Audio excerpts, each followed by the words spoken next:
यतिखेर हाम्रो बीचमा नागरिक समाजका औगा मानवाधिकारवादी नेता कृष्ण पहाडी हुनुहुन्छ। कृष्ण पहाडीजी हजुर नमस्ते। तपाईलाई नेपाली भाषामा स्वागत गर्न चाहन्छु। धन्यवाद। म्यानमारमा सैनिक कु भयो, तपाईले कसरी हेर्नु भएको छ? हजुर हिजो माघ 19 गते सैनिक कु भयो। मैले केही अगाडि 2-3 वर्ष अगाडि लेख लेखेको थिएँ आङ सान सुचीको बारेमा। उहाँको पतन अवश्यम भावी छ भनेर भनेको थिएँ, किनभने उहाँ जुन बाटोमा हिँडिरहनु भएको थियो त्यो बाटो भनेको निश्चित रूपमा चाहिँ लोकतन्त्रलाई मजबुत गर्ने बाटो थिएन। यद्यपि उहाँका कमी कमजोरीहरू थिए र अन्तर्राष्ट्रिय समुदायबाट पनि उहाँ टाढिनु भएको थियो, जनताबाट पनि, जनताबाट भन्दा अन्तर्राष्ट्रिय समुदायबाट। तर जुन ढङ्गले म्यानमारमा कु भयो 10 वर्षपछि त्यसको मैले निन्दा गरेको छु, किनभने लोकतन्त्रको फेरि एकपटक बर्मामा हत्या भयो।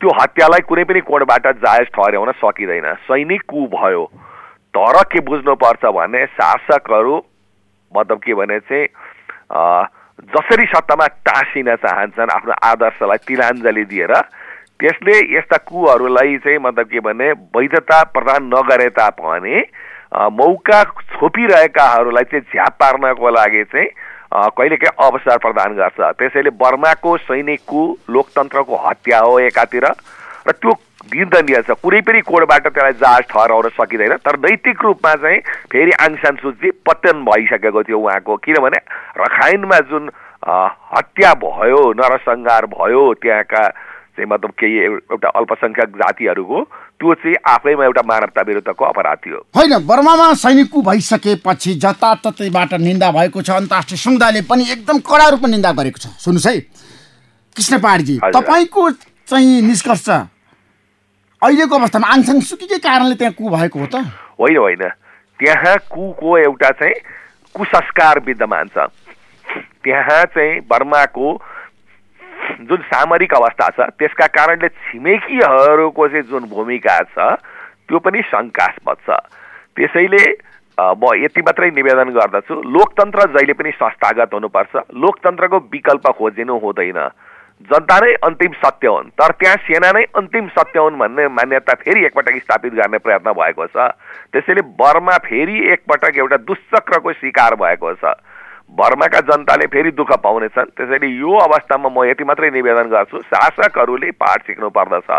बर्माको कु निन्दनीय छ, तर निन्दनीय हुँदाहुँदै पनि के छ भने कुरा के छ भने आङ सान सुची प्रति चाहिँ जुन पहिला ठुलो समर्थन थियो नेसनल लिग फर डेमोक्रेसी प्रति विगतमा चाहिँ मतलब अन्तर्राष्ट्रिय समर्थन र जुन एउटा इमेज थियो, आदर्श थियो मानवाधिकारको, लोकतन्त्रको, त्यसको चाहिँ उहाँले लगभग पोलेर खाइसक्नु भएको थियो आङ सान सुचीले। उहाँ सत्तामै टाँसिने प्रवृत्तिले ग्रस्त हुनुहुन्थ्यो। त्यसैले उहाँका कमजोरीहरू सैनिकको लागि वैधता साबित गर्ने अवसर होइन या पोइन्ट होइन। तर के हो भने लोकतन्त्रको फेरि एकपटक चिरहरण मात्रै होइन कि हत्या भयो। नेपालको सन्दर्भमा पनि भन्नु पर्दाखेरि जब शासकहरू चाहिँ नैतिक मूल्यबाट च्युत भइसकेका हुन्छन्, यस्ता घटनाहरू हुँदाखेरि कागजी रूपमा अन्तर्राष्ट्रिय समुदाय कतिपय बोल्न त बोल्छन् आफ्नो आदर्शको लागि, तर भित्री रूपमा त्यति ज्वरो समर्थन हुँदैन। त्यसैले यस्तै मतलब विकृतिलाई छोपेर चाहिँ सैन्य कु जस्ता चाहिँ अधिनायकवादी चरित्रले टाउको उठाउने प्रयास गर्छन्। त्यसैले नेपालको सन्दर्भमा हामी यतै मात्रै भनौँ कि बर्माको नियतिलाई देखेर नेपालमा पनि मुख मिठाउने तब्काहरू हुन सक्छन्। नेपाली जनताले त्यो सम्भव छ र नेपालमा पनि सङ्कटकाल लागेर सैनिक कु भएर राष्ट्रपति शासनतिर जान सक्ने सम्भावना देख्नुहुन्छ तपाईँ? बर्मा र नेपालको चरित्र फरक छ, तर खड्ग प्रसादजीले जुन खड्ग प्रहार गर्नुभयो लोकतान्त्रिक मूल्यमाथि, उहाँको काँधमा बसेर विद्यादेवी भण्डारीजीको काँधमा बसेर अहिले प्रतिगमनले यात्रा गरिरहेको छ। होइन, हाम्रो देशमा प्रतिगमन छ भनेको, त्यो प्रतिगमन भनेको जुम्रोले पनि मान्छेको शरीर छोड्छ मरेपछि, अर्को शरीरमा चाहिँ मतलब के डेरा सर्छ। ठिक त्यस्तै अहिले चाहिँ प्रतिगमन खड्ग प्रसादजीको काँधमा बसेर यात्रा गरिरहेको छ र त्यसलाई चाहिँ मलजल चाहिँ राष्ट्रपति विद्यादेवी भण्डारीजीले गरिरहनु भएको छ। त्यसैले प्रतिगमनको नयाँ अवतार भन्नुहोस् या निरङ्कुश तन्त्रको नयाँ अवतार भन्नुहोस्, त्यो चाहिँ अहिले नेपालमा खड्ग प्रसादजी हो। उहाँलाई माध्यम बनाइएको छ। किन म यो कुरा दोहोऱ्याउँदैछु भने उहाँ अति निर्दलीय चरित्रमा प्रकट हुनुभएको छ। जस्तो उदाहरणको लागि उहाँले म दल मान्दिनँ भन्नुभयो, उहाँको दलमा उहाँमा अल्पमतमा पर्ने बित्तिकै खड्ग प्रसादजीले संसद भङ्ग गरिदिनु भयो। उहाँले सर्वोच्च अदालतमा दिएको जवाफ र नेसनल छापाहरूमा टेलिभिजनमा व्यक्त गरेको विचार हेर्नुहोस् न, मेरो दलमा किचलो भएकोले मैले संसद विघटन गरेँ भन्नुहुन्छ। योभन्दा ठुलो महाअपराध के हो? त्यसलाई मैले ओली अपराधको बकपत्र भन्ने गरेको छु। दलमा झगडा पर्यो अथवा उहाँ अल्पमतमा पर्ने हुनुभयो, दलमा आगो लगाइदिनु भयो। संसदीय दलमा अल्पमतमा पर्नुभयो, संसदबाट फालिने हिसाब आयो, संसदमा आगो लगाइदिनु भयो र संविधानमा आगो लगाइदिनु भयो। आगो लाउने क्रम सुरु भएको छ। खड्गप्रसादजीले गृहयुद्धको मोर्चा खोलिदिनु भएको छ। अरू देशको विदेश नीति राष्ट्रिय स्वार्थले निर्देशित गर्ने गर्दछ, तर नेपालको विदेश नीति अहिले छिमेकी वा विदेशीहरूको स्वार्थले निर्देशित हुन थालेको छ। यो सब किन भइरहेको छ? 17 सिल्ली कुरा गर्नुहुन्छ खड्गप्रसादजी, कुनै कन्सिस्टेन्सी छैन। हुँदा प्रतिनिधि सभा विघटनको विरोध गर्नेहरू सबै राष्ट्र विरोधी हुन् भन्नुभयो, कतिपय त उहाँले देशद्रोही भन्नुभयो भन्ने कुरा पनि ल्याएका छन्। उहाँको कन्सिस्टेन्सी नभएको मात्रै होइन, मूर्खता मात्रै होइन, उहाँ यस्ता हावादारी कुरा गर्नुहुन्छ अब त्यसको पछाडि बहस गर्न तात्विक अर्थ छैन। कृष्ण पहाडेजी, देशको प्रधानमन्त्रीले म संविधान सम्मत निर्वाचनमा जान्छु, संसद विघटन गरेको छु भनेर भन्दाखेरि तपाईँलाई के आपत्ति? हेर्नुहोस्, म लामो बहस गर्दैन। भोलि के हामीले चाहिँ मान्छेका दुईटा आँखा हुन्छन् भनेर पनि बहस गर्दै हिँड्नुपर्ने प्रमाणित गर्न, मान्छेको कान चाहिँ दुईटा हुन्छ भनेर पनि प्रमाणित गर्ने। म यो संविधानमा सबै कुरा चाहिँ वैज्ञानिक सम्मत या मतलब के भने व्यावहारिक छ भन्दिनँ। कतिपय कुरा अव्यावहारिक पनि छन्, तर त्यो प्रयोग हो। जस्तो कि संसद विघटन गर्ने कुरा चाहिँ यो संविधानले परिकल्पनै गरेको छैन। प्रतिनिधि सभा विघटनको कुरो सामान्य अवस्थामा र जुन असामान्य अवस्था छ त्यो मिट गर्दैन अहिले, त्यो सबैले बुझेका छन्। तेस्रो कुरो हो कि कुनै पनि देशमा 2 वर्षसम्म अविश्वासको प्रस्ताव ल्याउनै पाइँदैन भन्ने कुरा कति व्यावहारिक हुन्छ, तर हामी कहाँ विगतको अभ्यासलाई हेरेर विकृतिलाई हेरेर त्यस्तो अभ्यास राखियो। जस्तो ट्रम्प जस्तो सन्की निस्क्यो भने 2 सेकेन्डमा पनि फाल्नु पर्ने हुनसक्छ अविश्वास ल्याएर, तर नेपालमा 2 वर्षसम्म अविश्वास ल्याउनै पाइँदैन भनियो। यसको अर्थ के हो भने यो व्यावहारिक छ, मतलब के भने वैज्ञानिक छ भन्ने होइन, तर नेपालमा चाहिँ यदि 2 वर्ष अगाडि अविश्वास प्रस्ताव ल्याइयो भने त्यो संविधान सम्मत भएन। ठिक त्यस्तै अन्य देशहरूको कतिपय देशहरूको अभ्यासमा प्रधानमन्त्रीले संसद विघटन गरेर जनतामा जान पाउँछन्, तर नेपालमा हिजो गिरिजाबाबुले गर्नुभयो, दण्ड के भयो हेर्नुहोस्। गिरिजाबाबुले गरेपछि 51 सालमा चाहिँ काङ्ग्रेस दोस्रो भयो। हिजो मनमोहनजीले गर्नुभयो, 56 सालमा एमाले दोस्रो भयो। हिजो चाहिँ शेरबहादुरजीले संसद विघटन गर्नुभयो, 65 सालमा काङ्ग्रेस मिल्दा पनि दोस्रो भयो। जनताले पनि दण्डित दिएका छन्। जसले संसद विघटन गरे जनताले त्यसलाई पहिलो कहिले पनि बनाएका छैनन्। तर हिजोका यी अभ्यासलाई हेरेर संविधान बनाउँदाखेरि 7 हात बुद्रुक्क उफ्रिनेमा विद्यादेवीजी, सुभाष नेमाङजी र खड्गप्रसादजी हुनुहुन्थ्यो कि प्रतिनिधि सभा विघटन गर्न पाइँदैन। अब यो स्थायी हुन्छ 5 वर्ष हो भने। हेर्नुहोस् ऋषिजी, एउटा कुरो, हाम्रो सार्वभौम सत्ताको अपमान भएको छ। हामी राष्ट्रिय गीत गाउँछौँ, हाम्रो राष्ट्रिय गीतको दोस्रो हरफमा के छ? सार्वभौममै फैलिएका मेची महाकाली भन्ने शब्द छ। सार्वभौम सत्ता नेपाली जनतामा निहित छ। त्यो सार्वभौम सत्ताको अभ्यास कसले गर्दछ? जनताले 5 वर्षको लागि आफ्ना जनप्रतिनिधि मार्फत त्यसको चाहिँ अभ्यास गर्दछन् अथवा उनीहरूलाई प्रत्यायोजन गर्छन् र 5 वर्षपछि तिनीहरूलाई चाहिँ निरन्तरता दिने या तिनीहरूलाई दण्डित गर्ने, हराउने या नयाँ चुन्ने त्यो जनतामा निहित छ। आज 5 वर्ष अगाडि नै संसदको हत्या भएको छ र महेन्द्रले प्रतिपादन गरेको निर्दलीय चरित्र, नेपालमा बहुदलीय व्यवस्था अभाव हुनका कारण भनेर जुन पढाइ थियो त्यो बेला पञ्चायतमा, त्यसलाई खड्गप्रसादजीले चाहिँ पुष्टि गर्न खोज्ने दुष्प्रयास गर्नुभएको छ। लोकतन्त्रको हत्या गर्नुभएको छ। 17 हात उफ्रेर चाहिँ सबैलाई गाली गर्नुहुन्छ।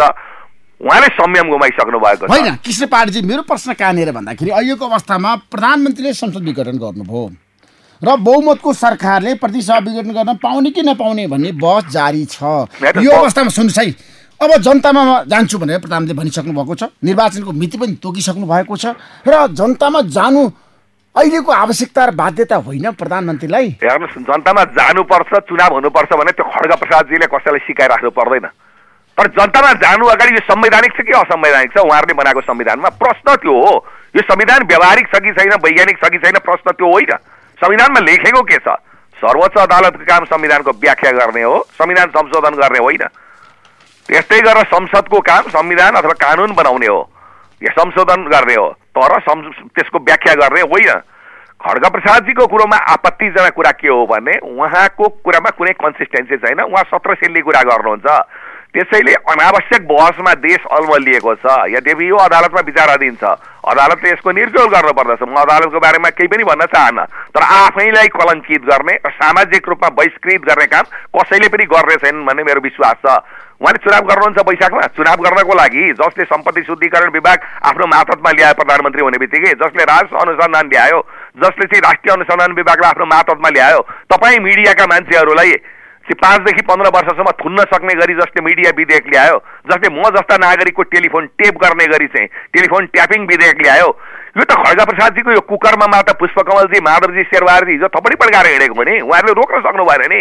यो अहिलेको अभ्यास होइन, यो खड्ग प्रसादजी र विद्यादेवीजीको लामो समयसम्म शासन गर्ने निरङ्कुश तरिकाले, वैध अवैध तरिकाले भनेर यो एउटा अभ्यासको क्रममा भएको हुनाले म 20 पटक भन्दा बढी पक्राउ परे खड्ग प्रसादजीको शासनमा कि मैले निरन्तर विरोध गरेँ। हामी सडकमा गयौँ, तर हाम्रो कुरा पनि त्यो बेला ज्यादा सुनिएन। तर हामीलाई निश्चित रूपमा लागेको थियो कि खड्ग प्रसादजी खड्ग प्रहार गर्दै हुनुहुन्छ संविधानमाथि, लोकतन्त्रमाथि र नेपालको स्वाभिमानमाथि। आज क्षेत्रवादका फ्रन्ट खोलिदिनु भएको छ। आज चाहिँ खड्ग प्रसादजीले चाहिँ जातिवादको फ्रन्ट खोलिदिनु भएको छ। हिंसाका बाछिटाहरू अहिले बढ्दैछन्। खड्ग प्रसादजीका कारणले गर्दा मुलुक गृहयुद्धमा होमिएको छ। त्यो जुन शान्ति प्रक्रिया धेरै दुःखले हिजो हामीले चाहिँ शान्ति प्रक्रियामा योगदान गरेका थियौँ नेपाली जनताले, र नेपाली जनताले ल्याएको यो लोकतान्त्रिक गणतन्त्र यसमा ग्रहण लगाइदिनु भएको छ। मुलुकलाई अशान्त बनाउनु भएको छ, धार्मिक उन्माद बनाउने कुरा गर्नुहुन्छ, उहाँ चाहिँ संघीयतामाथि निर्मम प्रहार गर्नुहुन्छ, तराईमा गएर जिस्काउनुहुन्छ। के गर्दै हुनुहुन्छ खड्ग प्रसाद? खड्ग प्रसादजीले वैशाखमा चुनाव गर्नुहुन्छ, चुनाव गर्नु भएन भने परिणाम के हुन्छ? चुनावमा जानको लागि कसैलाई डर होइन, तर तपाईँ हेर्नुहोस् चौथो पाँचौँ बन्नको लागि खड्ग प्रसादजी चुनावमा जानुहुन्छ। होइन, प्रधानमन्त्री भन्नुभएको छ चुनाव त म एक दिन पनि सार्दिनँ। खड्ग प्रसादजी सन्किसक्नुभयो, उहाँ अपराधी हो। मैले यिनी तर्कहरू दिए, उहाँको पछाडि थप्पडी पड्काएर हिँड्ने पनि अपराधी हुन्। मुलुकलाई होम्न पाइन्छ गृहयुद्धमा, मुलुकलाई चाहिँ अतिवादमा होम्न पाइन्छ। त्यसकारणले खड्ग प्रसादजीले कुकरमा गर्दै हुनुहुन्छ। 50औं वर्षसम्म यो मुलुकले मूल्य तिर्नुपर्छ। आज हामीले पसिना बगायौँ न शान्तिका लागि भने भोलि धेरै रगत बग्ने सम्भावना देखियो। आज अतिवादहरूलाई बढावा दिनुभएको छ। राजनीतिक दलहरू निरन्तर अराजक हुँदै गइरहेका छन्। यो त मजाक भयो। उहाँ 47 सालको संविधानको उदाहरण दिनुहुन्छ। यो अहिले 47 सालको संविधान हो। विगतका नजिरहरू उदाहरण दिने हो भने पनि विगतका 4वटा विघटनका कुराहरूमा त्यही विघटनलाई मध्यनजर राखेर त सुभाष चन्द्र नेमाङजी 17 उफ्रिनु भएको होइन? प्रधानमन्त्रीलाई चाहिँ यो छडी चाहिँ संसद विघटन गर्ने हामीले भाग्यौँ भनेर आज दुलो पस्नु भएको छ। हिजो संविधान लेख्ने भारतका चाहिँ कन्स्टिट्युसन ड्राफ्टिङ कमिटीका चेयर BR अम्बेडकरको शालिक छ। आज संविधान सभाका अध्यक्ष सुभाष चन्द्र नेमाङजी त प्रतिगमनको लेखन नाच्नु भएको छ। योभन्दा ठुलो दुर्भाग्य के हुन सक्छ? मजाक छ जनतामा जाने कुरा चाहिँ। जनतामा जान कसले रोकेको छ? खड्ग प्रसादजीले सिकाउनुपर्छ हामीलाई जनतामा जान किन डराएको भनेर। त्यसले खड्ग प्रसादजी के भन्नुहुन्छ हेर्नुहोस्, निरन्तरको सनकको कुरा के गर्नुहुन्छ भने भड्काउने कुरा गर्नुहुन्छ, उत्तेजित पार्ने कुरा गर्नुहुन्छ, समुदाय बीचको स्थिर र सुमधुर सम्बन्धलाई खलल पारिदिनु भएको छ। यो सबै त अपराध हो नि। हेर्नुहोस् खड्ग प्रसादजी र उहाँका मतियारहरूमाथि मानवता विरुद्धको अपराध लाग्न सक्छ भोलि यस्तै स्थिति हुँदै गयो भने। स्थिति दिन प्रतिदिन बिग्रिँदै गइरहेको छ। म गएको थिएँ शीतलहरमा, विराटनगर, सुर्खेतदेखि टिकापुरदेखि लिएर मैले 18 जिल्ला 16 जिल्लाको यात्रा सकिसकेँ। 21औं कार्यक्रमहरू भए। म मधेसमा जाँदैछु समुदाय बीच स्थिर र सुमधुर सम्बन्धका लागि, किनभने हामीलाई त्रास छ कि समुदाय बीचको सम्बन्धलाई खड्ग प्रसादजीले भड्काइदिने हो कि भनेर। उहाँ चाहिँ अनावश्यक र चाहिँ मान्छेलाई उत्तेजित पार्ने कुरा गर्नुहुन्छ। कुन कन्सिस्टेन्सी छ खड्ग प्रसादजीको? मलाई के बताउनुहोस् भन्दाखेरि अहिलेको अवस्थामा सँगै हो के सन्देश हो होइन? अब बर्मामा कु भयो, सैनिक कु भयो र माघ 19 गतेकै राति चक्रपथमा हिजो बेलुका छ नि सेनाका छ नि बकटबन्द गाडीहरू गुडे। यसले के सङ्केत गर्छ? अब सन्देश के दिन्छ? म त्यसतर्फ टिप्पणी गर्न चाहन्न। अहिले प्रतिगमन खड्ग प्रसादजीको काँधमा बसेर यात्रा गर्दैछ। अहिले प्रतिगमनको सबैभन्दा ठुलो मतियार खड्ग प्रसादजी हो। खड्ग प्रसादजी लोकतन्त्र विरोधी हो, शान्ति विरोधी हो, संविधान विरोधी हो। खड्ग प्रसादजी संसदीय व्यवस्था विरोधी हो। खड्ग प्रसादजी दलीय व्यवस्था विरोधी हो। खड्ग प्रसादजी निर्दलीय चरित्रको निरङ्कुश अवतार हो। उहाँलाई मैले भनेको छु खड्ग प्रसादजीका मान्छेलाई किन भोट दिने? मानौ भोलि खड्ग प्रसादजी कखग भन्ने पार्टी लिएर जनतामा जानुभयो, भन्नुहोस् कि त्यो बेला खड्ग प्रसादजीका मान्छेले केही भोट ल्याए अरे, सपोज भन्नुहोस्, मानौ त भोलि त्यो दलमा पनि खड्ग प्रसादजी अल्पमतमा पर्ने हुनुभयो भने उहाँले चाहिँ त्यो दलमै आगो लगाइदिने हुनुभयो। खड्ग प्रसादजी हेर्नुहोस्, खड्ग प्रसादजीले भोलि चाहिँ संसदीय दलमा अल्पमतमा पर्ने हुनुभयो भने त्यो नै आगो लगाइदिने हुनुभयो। भनेपछि प्रश्न के हो भने हामी सार्वभौम सत्ता सम्पन्न नेपाली जनता हौँ। हामीले खड्गप्रसादलाई भोट हालेकै होइन, न त विद्यादेवीलाई भोट हालेको हो। यहाँ के हो अनावश्यक कुरामा बहस भइरहेको छ। भोट हालेको हामीले सांसदलाई हो। त्यो सांसदले हाम्रो सार्वभौम सत्ता 5 वर्षको लागि प्रयोग गर्छन्। मैले बुझेसम्म त्यो सांसदले खड्गप्रसाद रूपी एउटा संसदीय पात्रलाई संसद दलको अध्यक्षमा निर्वाचन गरेको र उहाँ प्रधानमन्त्री बन्नुभएको। हामीले भोट हालेका खड्गप्रसादलाई हो। यहाँ त खड्गप्रसाद पद्धति भनेर व्याख्या गर्न थाल्नुभएको छ, प्रधानमन्त्रीको अधिकार भनेर। यो संविधान जुन बन्यो यसका आफ्नै केही मौलिक विशेषता पनि छन्, यसमा केही विकृति र कमजोरीहरू पनि छन्। मैले यो संविधानलाई उत्कृष्ट भनेकै छैन। एउटा संविधान होइन, तपाईहरु सुन्नुस् है कृष्ण पहाडीजी, खाली खड्गप्रसाद ओली र देशको प्रधानमन्त्रीले मात्रै गाली गर्नुहुन्छ। शेरबहादुर देउवाको भूमिकाको बारेमा तपाईहरु काहीँ बोल्नुहुन्छ? होइन, गाली गर्दा वा निन्दा, हेर्नुस्, गाली गर्न पनि उहाँ चाहिँ अब लायक पात्र रहनु भएन। शेरबहादुरजीको बारेमा आदरणीय डाक्टर देवेन्द्रराज पाण्डेले र मैले वक्तव्यमा भनेका छौँ, सदाबहार ढुलमुले चरित्र। त्यो सदाबहार ढुलमुले चरित्र भनेको खाउदाउको चरित्र। र मैले तपाईँलाई कन्क्लुजनमा प्रष्ट रूपमा भने, म जति पनि जिल्लाहरूमा गएँ नागरिकहरू खुसी छैनन्। प्राय जसो नागरिकहरू 100 भन्दा बढीका कार्यक्रमहरू भए उपस्थितिमा बुद्धिजीवीहरू माझ, मतलब बौद्धिक विद्वत समुदाय, समाजलाई प्रभावित गर्न सक्ने नागरिक समाजका प्रतिनिधि पात्रहरू माझ नागरिकहरू किन खुसी छैनन् भने आयाराम गएपछि गयाराम आउने हो भन्ने। त्यसरी मैले प्रष्ट रूपमा भने, नेताहरूसँग जनता खुसी छैनन्। शीर्ष नेताहरूसँग शीर्ष नेता हटाऊ, व्यवस्था बचाऊ, यही हो। नभए व्यवस्थामाथि ग्रहण लागेको छ। तपाईले बर्माको कुरा गर्नुभयो नि, बर्माको प्रसङ्ग फरक हो, नेपालको प्रसङ्ग फरक हो, तर एउटा प्रसङ्ग मिल्छ। पाकिस्तानको जस्तो पहिला गाइडेड डेमोक्रेसी भन्थे, निर्देशित लोकतन्त्र। अब खड्गप्रसादले नेपाललाई निर्देशित लोकतन्त्रबाट निर्देशित ओली तन्त्रमा बनाउन खोज्नुभयो। पहिला त गणतन्त्रलाई विकृत बनाउनु भयो, मानिसहरूमा गलत सन्देश गयो लोकतन्त्रको। त्यो विकृत लोकतन्त्रलाई उहाँले चाहिँ अब निर्देशित ओली तन्त्र र निर्देशित ओली मतलब यो ओली क्रासी बनाउन खोज्नुभयो। अब तपाईले यो कुरामा मतियार अरू पनि भए। त्यसैले म धेरै माधवजी, पुष्पकमलजी या शेरबहादुरजी चर्चा गर्नुभन्दा यदि भन्छु, शीर्ष नेताहरूसँग कुनै पनि दलका खुसी छैनन् जनता। नेता हटाउनुस् र व्यवस्था बचाउनुस्। यो पार्टी भनेको दासहरूको झुण्ड भयो। यो दासहरूको झुण्डप्रति जनताको वितृष्णा छ। मैले एउटा अखबारमा अन्तर्वार्तामा पनि भने, त्यसैले नेता भनेको राजतन्त्रको अर्को सानोतिनो अवतार भयो। आफूलाई दण्डहीनता, आफूलाई माथि भ्रष्टाचार गरे पनि माथि, संयन्त्र सबै भ्रष्टीकरण गरेको छ। हिजो सर्वोच्च अदालतमा 15 वर्षसम्म यो प्रधान न्यायाधीश हुने भनेर उहाँहरूले चाहिँ सेटिङ गर्नुभएको होइन, सबै दलका मारेर। संयन्त्र त उहाँहरूले भत्काइदिनु भयो नि। अहिले भौतारिँदै कुदिरहनु भएको छ, सारा संयन्त्रहरू कब्जा गर्नुभएको छ। मेरो त प्रष्ट मान्यता हो, म कुनै नेताको पुच्छर होइन, कुनै पार्टीको पुच्छर हुन म पनि तयार छैन। तर लोकतन्त्रप्रतिको समर्पणले र शान्तिको चेतले गर्दाखेरि ठुलो अशान्ति हुन्छ कि भनेर म जिल्लामा गएको हुँ र मैले कार्यक्रमहरू गरेको हुँ। माघ 12 मा 2वटा प्रदर्शन भए, एउटा हाम्रो मानवाधिकार शान्ति समाजको, अर्को अरू नै साथीहरूको। दुईटैमाथि दमन गर्ने लक्षण देखियो। सरकार क्रूर भयो। अब जो सडकमा छन् उनीहरू पनि संवैधानिक भन्दा बाहिरका असंवैधानिक तबकासँग, शक्तिहरूसँग सहकार्य गर्न उत्सुक हुन खोजेको देखियो। होम दिनुभयो गृहप्रसादले त्यसलाई, गृहयुद्धमा खड्गप्रसादले त्यसलाई चाहिँ, खड्गप्रसादजीले र विद्यादेवीजीले त्यसलाई गृहयुद्धमा होम दिनुभयो। यो अवस्थामा नेताको विकल्प खोजेर व्यवस्था बचाऊ, मेरो प्रश्न मान्यता यही हो। होइन भने देश डरलाग्दो सङ्घारमा छ। थ्याङ्क सो मच कृष्ण पहाडजी, समय दिनुभयो नेपाली बसलाई। तपाईँलाई म धेरै धेरै धन्यवाद दिन्छु। धन्यवाद।